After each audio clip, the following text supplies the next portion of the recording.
ladies and gentlemen, from Louisiana, Attorney General Jeff Landry.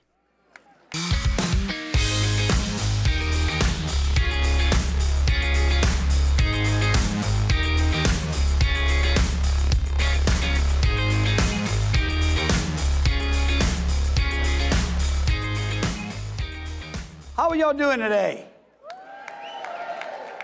Unbelievable. I think Matt has put the two guys with the greatest accents back to back.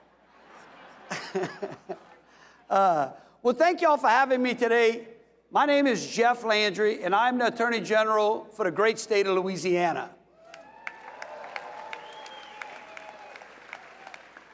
And it is great to be here today with so many of you all who appreciate this country for the freedoms and liberties that our Constitution bestows on its citizens. And for those of y'all who may know me, you may know me as a fighter. Well, that's just because I grew up as a small kid and I always stood up to bullies. It didn't always work out that well, but I just didn't know how to back down. And so I have fought and I have defended us on issues like abortion, illegal immigration, fought for American energy and economic liberty. And of course, as you know, as I said earlier, I just don't know how to back down. And so today I want to talk to you about my fight to defend the Second Amendment.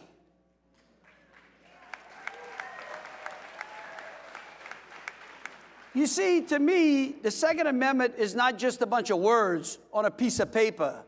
It is a fundamental guiding principle that has played a major role in my life at a very young age.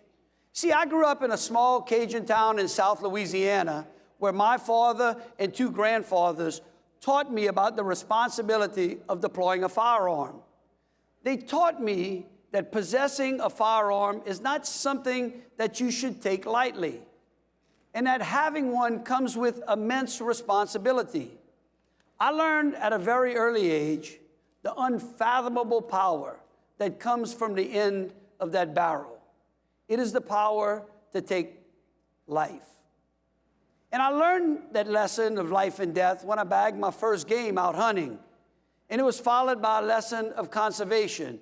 And I was taught that God put creatures on this land for us to enjoy and to provide nourishment for us, but that it was our responsibility to protect it. It's a balance that must be respected, because when it is, the world enjoys peace. Yet there are those of us out there who would let us to believe that the horrible events that we see played out are the fault of firearms and not the people who are holding those firearms. They tell us that such tools are designed purely for carnage and never for protection. They highlight the destruction, the mayhem, and the murder caused by those who hold such devices and claim the true source of such tragedy is merely the victim to some circumstance. But they fail to ask the hard questions, or maybe they just don't want to know the real story. You see, if you are raised in a world where killing an unborn child purely out of convenience is considered the highest moral principle, would you believe that life is sacred?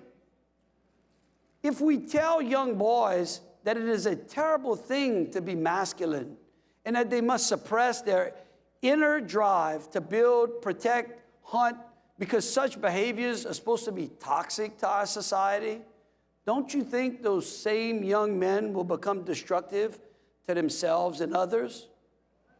When we demonize, suppress, and discourage healthy forms of masculinity and responsibility, why are we then surprised when our young men become nihilistic or fatalistic? We as a society are far too quick to give a child an iPhone instead of quality time. We let Google raise our children, pills control their behavior, and television guide their morals. We refuse to recognize the correlation between teen suicide rates and social media because the truth is far too inconvenient. And no one wants to discuss the role of domestic violence and drugs that have played in creating the monsters who choose mass shootings as their way out. Instead, the media glorifies them. It's just too easy to point the finger at the gun and not victimize the shooter. And honestly, we have a huge problem in America, and far too many parents and children have been forced to feel the unimaginable pain because of it. But if we fail to ask the hard questions, we will never find the right solutions.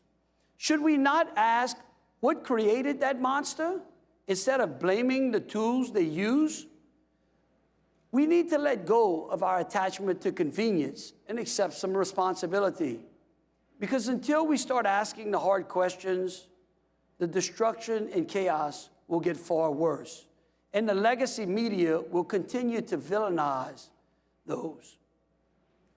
As Attorney General, those are the people that I fight for.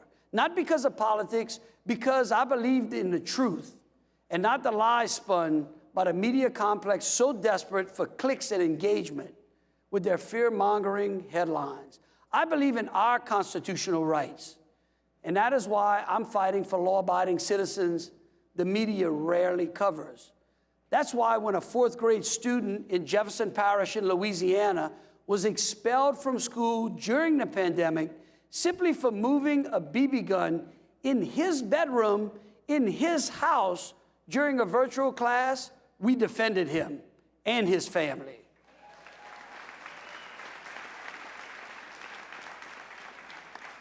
Our office intervened in that court case against the school board. We worked with the state legislature to change the laws in Louisiana to ensure that that would never happen again. And then, when big banks decided to virtue signal their anti-gun positions and seek our business, I said, no, the state of Louisiana will not do business with companies that don't appreciate our values.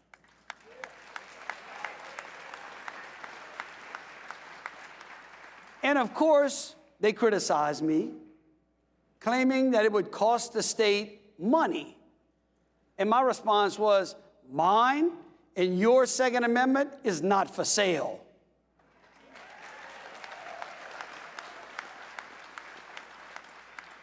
Under my leadership through our Solicitor General's office, Louisiana has led, joined, and intervened in countless litigation that protects your Second Amendment.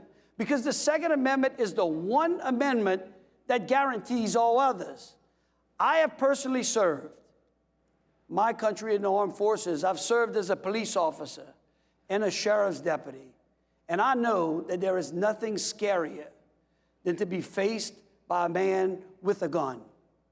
But I also know there is not a feeling more helpless than to be faced by that same man without a gun myself, without having one myself.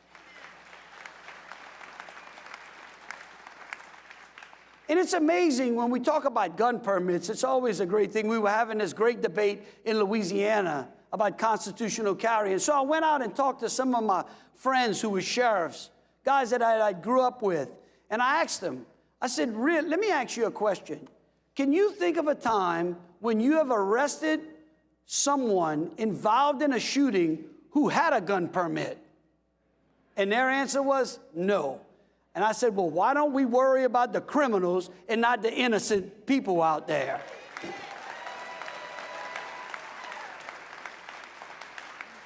We should be focused on putting the bad people in jail rather than checking the papers of law-abiding citizens who merely want to protect themselves from the very real harms that exist. And that's why I've been fighting as the Attorney General in Louisiana for you. And over the past 7 years, I've spent my time asking the tough questions, working towards the right solutions, not only to stop the destruction, but also to protect the rights of law-abiding citizens in Louisiana and across this great country. I ask you to join me in this fight, and together we can change the narrative back to the truth and fully restore the freedoms and liberties our Constitution has given us. We must never back down in our fight for American values, in our fight for fundamental principles which have made this the greatest nation in the world.